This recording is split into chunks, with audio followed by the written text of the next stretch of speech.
Eh bien, bonjour à tous, bienvenue sur le plateau de notre émission C'est arrivé comme ça. Ici Pierre-Emmanuel, donc j'ai la joie, le privilège d'avoir avec moi Marie-Christine.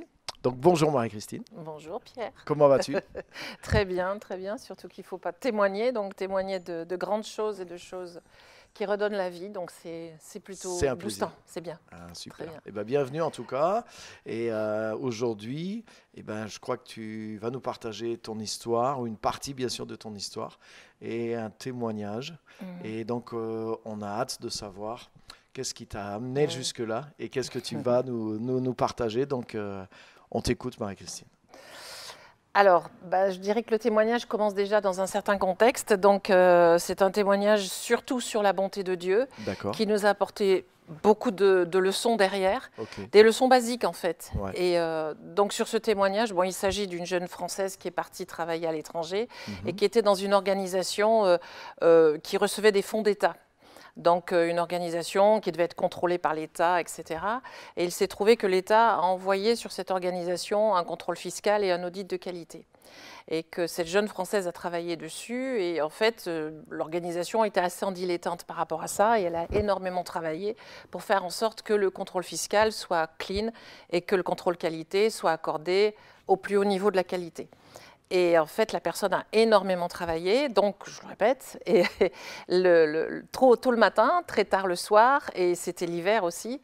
Et, et après, bon, les contrôleurs sont arrivés, ça rigole pas beaucoup. Si quelqu'un connaît ce que c'est qu'un contrôle fiscal dans une Mhm. organisation, c'est pas de la tendresse, Ouais, ouais. pas plus que pour la qualité. Donc se sont enchaînés les contrôleurs, les brigades de contrôleurs, d'une Mhm. façon ou d'une autre. Et ce qui s'est trouvé après, c'est qu'il s'est passé 2 mois d'attente, après les plusieurs jours de contrôle. D'accord. Et après ces mois d'attente, il y a eu la réponse. Mhm. Mais en attendant, cette personne, cette jeune Française, a été tellement surmenée et tellement prise par cette activité-là Mhm. qu'il lui est arrivé d'avoir un effet secondaire médical qui faisait que sa gorge, en fait, s'était mise à gonfler Ok. nerveusement. Eh oui. Donc, elle ne pouvait plus manger et elle sentait Mhm. la gorge qui grossissait. Après avoir vu un premier ORL à l'étranger, l'ORL a dit c'est très inflammatoire, c'est rouge, mais on ne voit rien, on ne sait pas ce qu'il se passe. Mhm. Et elle a continué en disant mais moi c'est que j'arrive plus à manger, je mange plus. Eh oui. Deuxième ORL, un autre, autant spécialiste que le premier, qui a répondu la même chose. Ouh là là, c'est très inflammatoire, très rouge, etc. Mais on ne voit pas d'où ça vient, on ne sait pas ce que c'est, on ne sait pas comment vous le soignez. Mhm. Et alors, moi j'ai dit, dans ces cas-là, en France, il y a quand même de bons ORL, il faudrait venir voir. Donc, à la sortie de son véhicule, quand elle est arrivée, elle est allée directement voir l'ORL qui lui a dit, écoutez, mademoiselle, c'est vrai que vous êtes vraiment dans un cas particulier. Vos médecins à l'étranger ont raison, on ne peut rien dire de ce qui vous arrive, mais par contre, il faut attendre. Et elle dit, mais je ne mange plus, j'arrive plus à manger, ça se serre au fond, j'y arrive plus. Donc Pas rester comme ça non plus. on ne pouvait pas rester Bien comme sûr. ça. Alors il y a eu la cellule ici au Gospel qui s'est trouvée et la cellule Réunion ce quoi, jour-là, qui est réunion la de réunion de prière en groupe. fait, voilà, un Ouais, ouais. groupe de prière D'accord. où il y a plusieurs personnes. Mhm. Et là, ce jour-là, il n'y avait que 2 personnes, on n'était que 2 en fait. D'accord. Et ce qui est plutôt rare, mais bon, on était 2, et puis bon, à prier, à louer, à rentrer dans les présences de Dieu. Mhm. À un moment donné, j'ai eu l'idée quand même de dire à la personne en face, il faut vraiment prier, et est-ce que tu aurais le temps de prier pour ce cas-là? Et alors on prie, elle demande des explications, on prie, puis tout d'un coup dans la prière, elle dit, mais il faut qu'on jeûne. Mhm. Et on va jeûner dès ce soir, dès minuit, tu m'appelles et on commence le jeûne. Mhm. Sans manger, hein, rien, Mhm. pendant 3 jours. Mhm. Et alors on s'est retrouvés dans la journée en dehors de notre travail, et on s'est trouvés, et on a prié toutes les 2. Et c'est vrai que c'était dans une certaine humilité, j'avoue franchement qu'il n'y avait ni particularité là-dessus, et on a lancé la prière. Et avec cette foi de se dire, mais c'est pas la peine d'être 50 pour prier des fois. C'est Hein. sûr. Par contre, moi, ça m'a soutenue. Et en même temps, ça nous a ouvert les portes de la louange, les portes de la présence de Dieu, Mhm. les portes de cette confidence et cette confiance qu'on a en Dieu, que c'est notre Père, qu'il voit tout, qu'il sait tout, et qu'il s'attache à tous nos besoins. Et lorsque le temps de la prière a fini, c'est vrai qu'on était contentes toutes les 2 parce qu'on était rentrées dans un temps secret Mhm. et personne n'était au courant autour. Et après, j'ai rappelé la jeune fille et elle me dit, tu sais, elle me dit, depuis hier, j'ai absolument rien. absolument rien. Je lui ai dit, écoute, va voir un ORL et essaye de voir ce qu'il en pense, lui. Elle m'a rappelé et elle m'a dit, l'ORL, absolument rien trouvé. Rien, c'est tout blanc, il n'y a rien eu avant. Ouais. Et il a confirmé effectivement une guérison par Dieu, par le sang de Jésus que nous avions demandé, qui s'est posé sur elle, qui s'est posé sur sa vie et qui l'a guérie. Et là, rebondissement de la situation. On en était heureuse avec cette sœur parce que c'était un voyage qu'on avait fait ensemble et qui avait apporté son fruit. On est arrivé au bon port et Dieu nous avait donné sa paix. Et cette jeune fille, ce que je ne savais pas, c'est qu'elle était dans son église avec un problème qui s'était posé. C'était qu'une femme très connue de l'église était enceinte, venait de perdre son bébé pendant sa grossesse et non seulement avait perdu son bébé, mais il venait de voir qu'il y avait des traces de cancer et que cette femme développait un cancer. Donc double peine pour cette femme, double peine pour l'église, double peine pour tout le monde. Bien sûr. Et là, tout d'un coup, tout le monde triste à mourir, quoi, presque, pour elle, dans la communauté d'église. Tout d'un coup, elle s'est levée, puis elle a dit, écoutez, vous savez, moi, il y a quelque temps, j'étais malade, j'allais pas bien, personne ne savait ce que j'avais.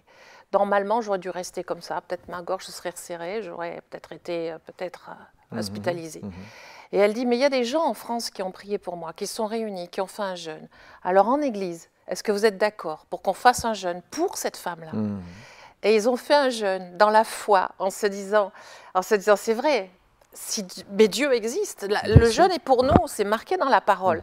Le jeûne est une puissance aussi, et laissé par Dieu pour que nous communiquions avec lui aussi, pour qu'il nous rende sa grâce. Et quelque temps après, effectivement, cette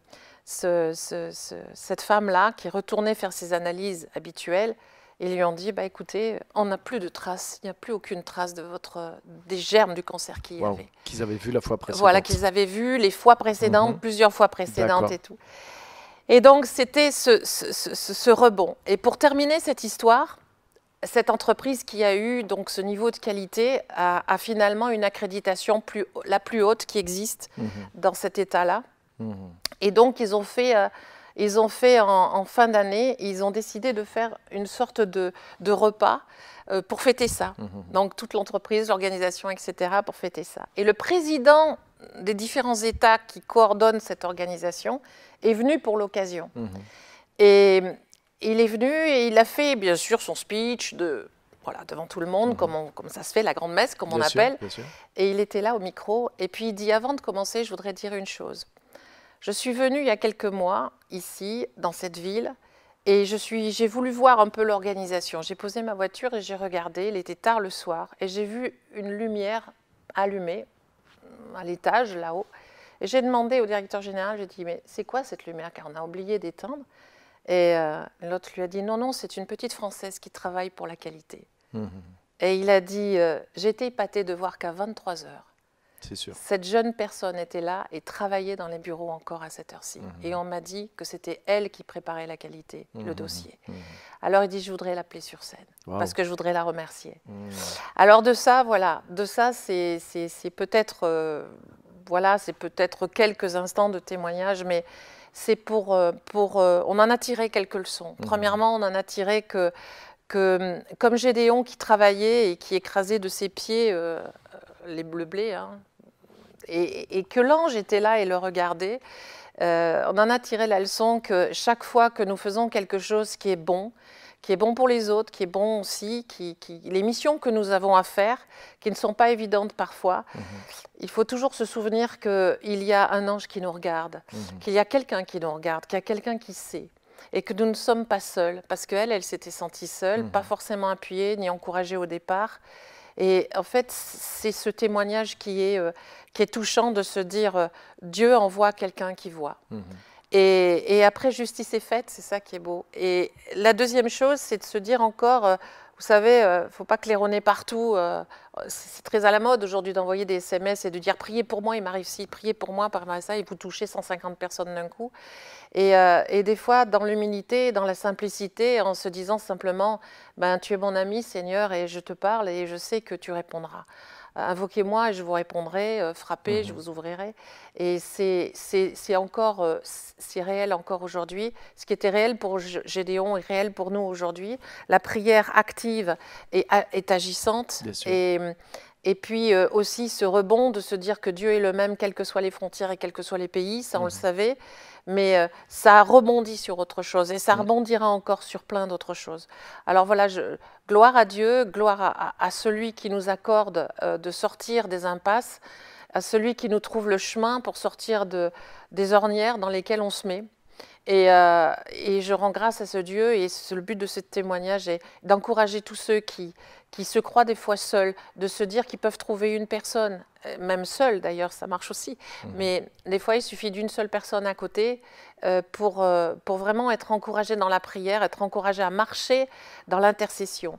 La persévérance est une clé de réussite et l'Éternel est là, l'Éternel est présent pour être au rendez-vous quand on lui demande. Super, voilà. Merci beaucoup. Et ça montre aussi qu'il y a une puissance aussi dans le jeûne, le fait de vraiment prendre responsabilité d'une situation dans le jeûne et dans la prière pour quelqu'un. Puisqu'après eux-mêmes, ils ont reproduit ce modèle pour quelque chose, un défi encore plus grand. Et ils ont vu l'exaucement aussi dans cette église. Donc là, il y a vraiment quelque chose à prendre et à utiliser aussi. C'est exact. Ouais. Donc, merci beaucoup, Marie-Christine. C'est un témoignage parmi d'autres. Il y en a tellement pour en dire, comme dit la parole. Il faudrait écrire des livres entiers qui dépasseraient des quantités inégales. C'est vrai. Merci beaucoup. Merci pour les choses qu'on en retire.